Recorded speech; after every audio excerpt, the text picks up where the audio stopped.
Ladies and gentlemen, welcome back to my channel. This is EKB TV, and you are watching Vintage Cigar, and we're back with another top 10 list.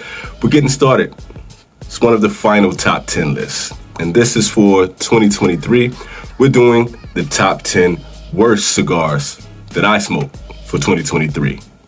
I want to put that little caveat in. I mean, this is a difficult list. When you're doing a list where it seems like you're disparaging people who put their hard work into making cigars, it can get difficult. People can get their feelings hurt. Companies can get their feelings hurt, but I have to be honest.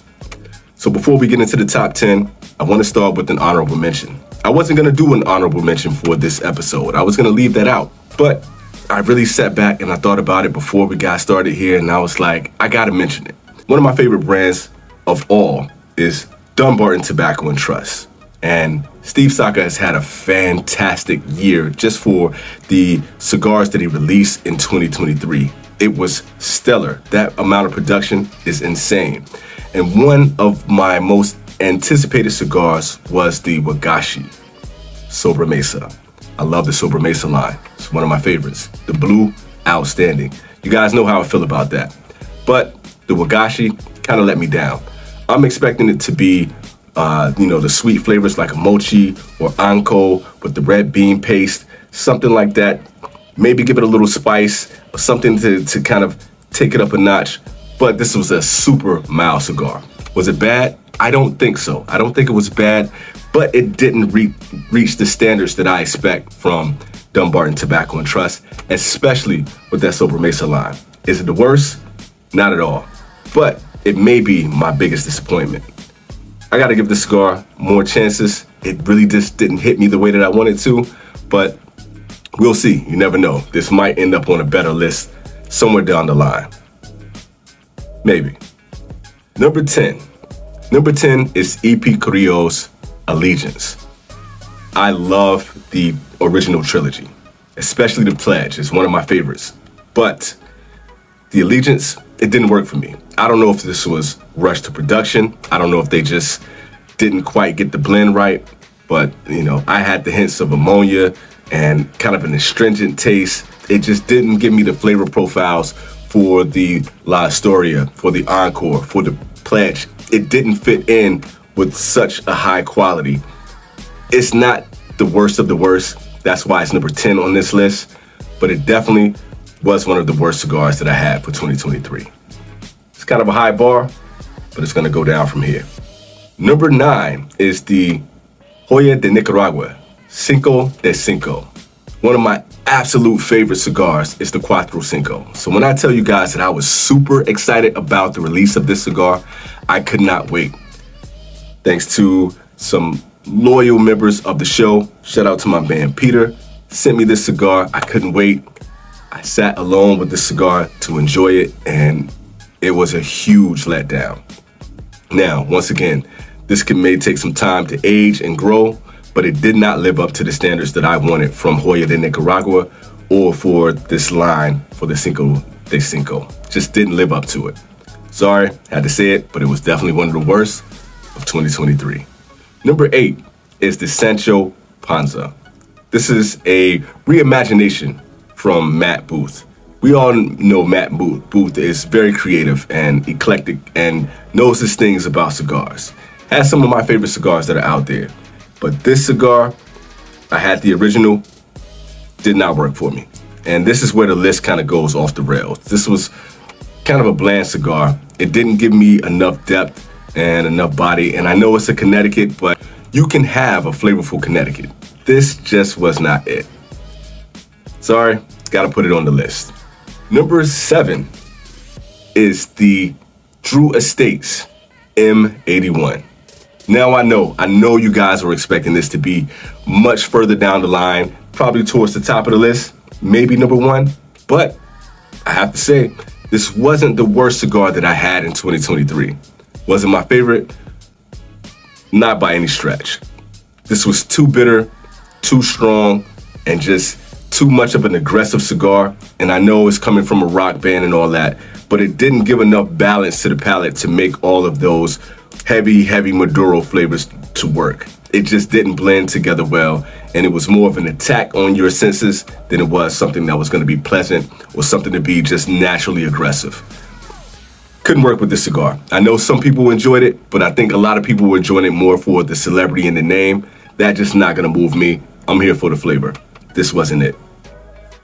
Number 6 is the Freud Super Ego. Now, this is a new brand from a seasoned blender, and I was expecting with the way that the brand looked with the Freud emblems and with the banding. Nice looking cigar, wonderful packaging. So I was excited to try it. Excited to try something new. But this cigar did not live up to the looks.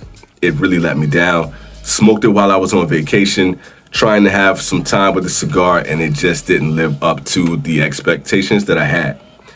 Part of that could be my expectations, but it definitely hit the worst list. And it's not for me. I did have another Ego cigar from Freud, and it was fantastic, but maybe we'll talk about that one later. Number 5 is the Golden Egg. This is a collaboration from Matt Booth and Robert Caldwell. You guys know I'm not the hugest fan of Caldwell cigars, and I didn't want this to be like I'm beating up on Caldwell or even Matt Booth for that matter. But I just had to say I smoked this cigar in the Lancero, and it just left so much to be desired. And it's, once again, when it comes to Robert Caldwell, and when it comes to Matt Booth, and with the marketing and the imagery, mwah, beautiful. But as far as how the cigar smoked and the flavor profile, it's halfway on this list for a reason. Sorry guys, not trying to be mean. This is just not a cigar for me. Number 4 is the Gurkha Cellar Reserve. Yes, there's a Gurkha on the list, and I really gave the college try for this cigar. I tried everything to see if I could enjoy the cigar. A friend of the show sent it to me, said, hey, this is a Gurkha that you will like. I gave it a college try. I did not like this cigar, and it's high on this list for a reason. It is definitely one of the worst cigars that I had in 2023. Bland, paper bag, no flavor, dry profile, just disgusting. And if you think this is bad, it gets worse going from here. Number 3 on the list is Blackworks Killer Bee.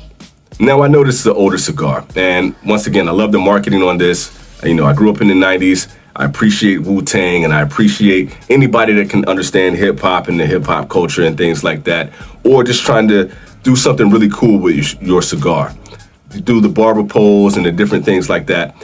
But when it comes to this Blackworks cigar, it left so much to be desired as far as the flavor profiles. This is a cool looking cigar, but taste-wise, it was just bland and nothing there, and that's highly disappointing. I waited to smoke the cigar, gave it some time to age, and it still did not improve the profile for this cigar. Highly disappointed. Sorry to say, but this is pretty high. Actually, number 3 on the worst list. Number 2 is the Have a Nice Day bundle cigar. I tried this cigar out. I wanted to support, you know, someone that was considered a legend in this game. Come to find out, he and the cigar really just don't live up to how they are billed. It's just not a good cigar, and I really try to go into this with an open mind. I don't want this to be like I'm trying to start something or create beef, but everything that I mentioned on this list goes to my taste, my flavor profiles, and my opinions. And this is not just trying to have a bias. This is just my true opinion. It was a bad cigar, and I had been mean about this cigar before, but just to give an honest opinion for a serious list, one of the worst cigars that I had for 2023. And number 1 for worst cigars of 2023 goes to Caldwell, Long Live the Queen. Now, this cigar, when I tell you, it's one of the most beautiful looking cigars. The banding on it is fantastic. It is just great marketing. And once again, Robert Caldwell does it again with his sense of art and sense of style. But when it comes to the cigar itself, honestly, you could take paper and light it on fire and it will probably taste the same as the cigar. I didn't get anything from the cigar to give me notes that would make me want to keep going back and to try the cigar again. It's very few times that I put a cigar out early and just say I'm done with it, but that happened with number 2 and with number 1. This just didn't work for me. Not trying to be harsh, but I do want to give you guys my honest opinion before I get out of here on this channel. Anyway, this has been my top 10. Hope you guys enjoyed the first of this trilogy. There's more to come. You guys stay tuned. There are more reviews right here. Keep watching, keep smoking. It's EKB, and I'm out for now. Peace.